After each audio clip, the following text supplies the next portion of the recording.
मतलब ये दोनों, एसजीपीसी भी, शिरोमणि गुरुद्वारा प्रबंधक कमेटी भी एक तरफ खड़ी है और अकाल तख्त भी खड़ी है और दूसरी तरफ भगवंत मान खड़ी है।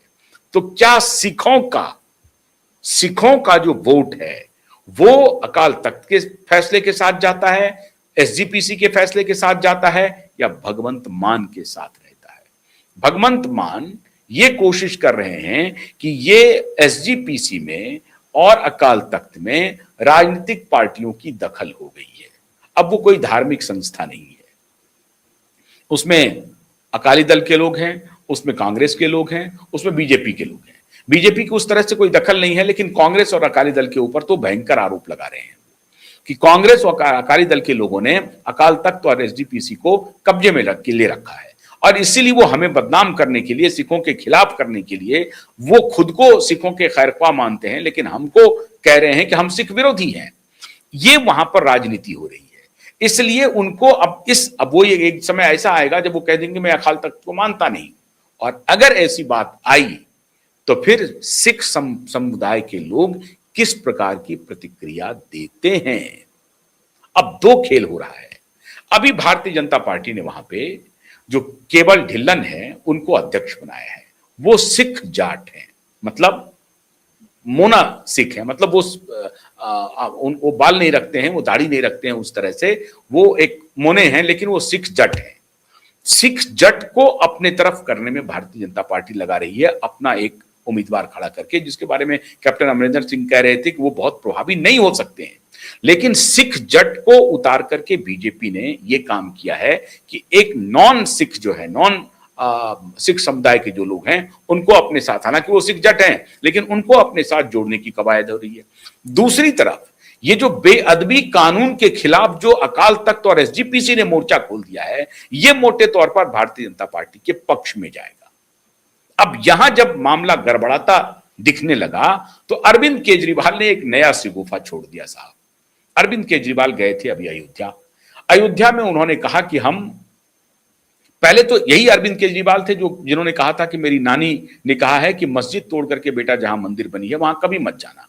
लेकिन ये अरविंद केजरीवाल गए रामलला का दर्शन करने के लिए, और वहां के बाद उन्होंने वहां दर्शन करने के बाद कहा कि जिस किसी ने भी रामलला के मंदिर में चोरी को अंजाम दिया है उसे फांसी तक पहुंचाएंगे, हम चैन से नहीं बैठेंगे। और वहां से लौटने के बाद जब ये अमृतसर आए, इन्होंने एक नया खेल खेल दिया। अब ये सिख जाट या नॉन सिख जो हैं आबादी, उनको ये दूसरे नाम पर बरगला रहे हैं। वो कह रहे हैं कि अमृतसर में हम लवकुश मंदिर बनाएंगे।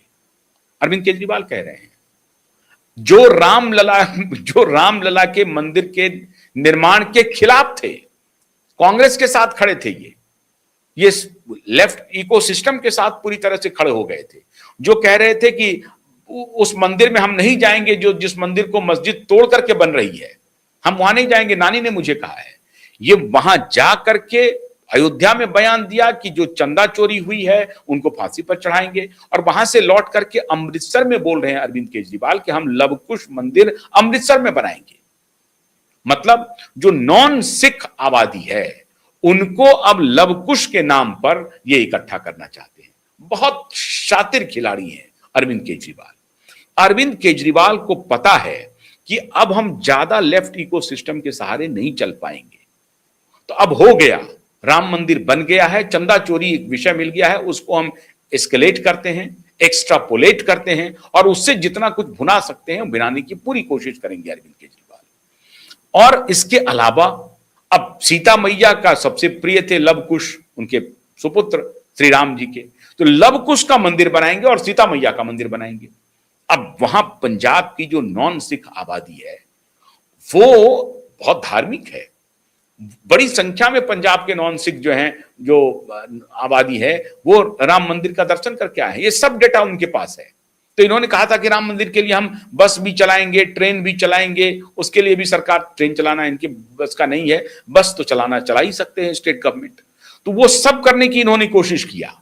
तो इनके पास पूरा डेटा होगा कि निश्चित रूप से पंजाब की जो नॉन सिख आबादी है वो बड़ी आस्थावान आबादी है, उनका धर्म कर्म में बड़ा भरोसा है। तो उन्होंने कहा कि रामलला के नाम पर तो हम वहां दर्शन कराए, वहां तो बोल ही दिया कि जिन्होंने चोरी की है उसको फांसी की सजा दिलवाएंगे। यहां इनको अपने साथ लाने के लिए माता सीता और लवकुश मंदिर का पासा फेंक देते हैं। इन्होंने फेंक दिया पासा ध्यान को डाइवर्ट करने के लिए, क्योंकि एक तरफ चल रहा था एसजीपीसी और अकाल तख्त की एक तरफ कार्रवाई हो रही थी, माहौल बन रहा था। तो ये बड़ी चालाकी से 28 जून को, 29 जून को पेशी थी, 28 जून को बड़ी चालाकी से इन्होंने प्रेस कॉन्फ्रेंस की पूरी धारा बदलने के लिए कहा कि हम लवकुश और सीता मंदिर बनाएंगे। शातिरपन देखिए इनका, बड़ी चालाकी से। चूंकि एसजीपीसी का और अकाल तख्त का मामला ज्यादा तूल पकड़ रहा था, जगह जगह पोस्टर लगे हुए थे, उस पर भगवंत मान ने कहा कि अकालियों ने यह पोस्टर लगाया है मेरे खिलाफ, और इनको कहा कि भैया ये बेअदबी नहीं, इनको तनखैया कहा। तनखैया का मतलब होता है जो रिलीजियस भावनाओं को ठेस पहुंचाता है, भड़काता है या उसको ठेस पहुंचाता है, उसको तनखैया कहा जाता है। तनखैया का हर तरफ इनका पोस्टर लगा हुआ है, और बायकॉट का पूरा कैंपेन चल रहा है कि भगवंत मान को सिख समुदाय से बायकॉट करो। अब इसमें हो सकता है कि अकाली के नेता इसमें पॉलिटिक्स कर रहे होंगे, कांग्रेस भी पॉलिटिक्स कर रही होगी, लेकिन उनको डर कांग्रेस से भी नहीं है और अकाली से भी नहीं है। उनको डर है कि अगर ये आउट ऑफ प्रोपोर्शन ये विवाद आगे बढ़ा, जिसमें सिख समुदाय हमसे नाराज हो गए और लगे कि ये सिख समुदाय के प्रति ज्यादा गंभीर नहीं है भगवंत मान, तो इसका फायदा भारतीय जनता पार्टी उठाएगी। क्योंकि कांग्रेस का संगठन अभी वहां तो है, अभी भी मजबूत है अन्य राज्यों की अपेक्षा में, लेकिन अगर भारतीय जनता पार्टी कोई प्लानिंग कर रही है तो उनकी कोशिश है आम आदमी पार्टी बनाम बीजेपी और अकाली अलायंस होना चाहिए, कांग्रेस बाहर रहना चाहिए। और त्रिकोणीय अगर मुकाबला हुआ और कांग्रेस अगर सीधी टक्कर नहीं दे सकी आम आदमी पार्टी को, तो भारतीय जनता पार्टी इस बार अपना स्कोप देख रही है।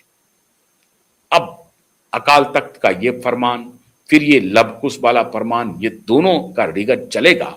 अब देखना यह है कि इस धूर्तता में अरविंद केजरीवाल कामयाब होते हैं कि नहीं होते हैं, लवकुश का पासा इनका चलता है या नहीं चलता है। लेकिन एक बात तो तय है कि अकाल तख्त के आदेश का इनको पालन करना पड़ेगा और अकाल तख्त की ये अवहेलना नहीं कर सकते हैं। तो अरविंद केजरीवाल और भगवंत मान दोनों इस पूरे प्रकरण में फंसते हुए नजर आ रहे हैं। अब देखिए आगे होता है क्या। बहुत बहुत शुक्रिया, नमस्कार।